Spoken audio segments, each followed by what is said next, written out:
I don't know what this is. It looks like a oil pressure nipple here and here that's welded to this, and it doesn't go through the other side. The only thing I can think of that it's for is like if you've got an oil pressure line on your motor and you disconnect it, you want to screw it on here till you get the next motor on here. Maybe that's what that was put there for. I don't know.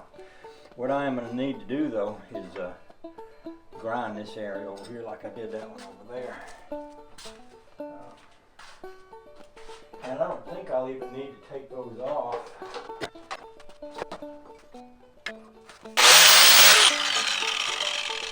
I might go grind these things off here because I'm not going to be ever using that.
What I might do, this is actually metal. The reason I know that is because I pulled that magnet off a while ago and it's stuck to that. So that must be stainless steel. What I could do is weld one of these nuts on top of this. That way when I push down on that, I could, if I wanted to, like, put a rubber mount under it. As it is, I can lift the engine with it, which I'm going to want to do to get those blocks of wood out from under it. Like this, more or less.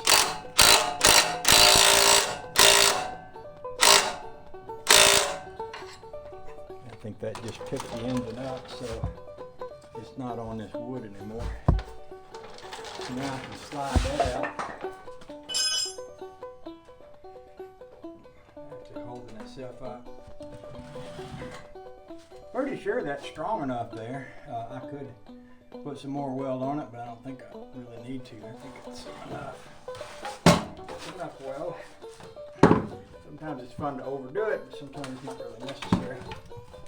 And she's up there good and sturdy.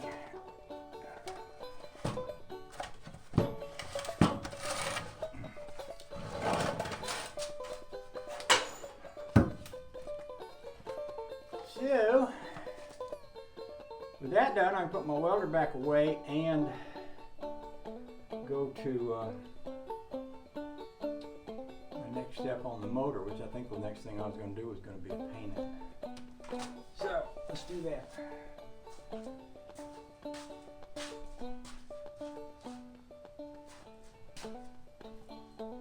I might want to get the broom out. One of the good practices that there is to kind of clean up behind yourself as you go along, try to make things nice.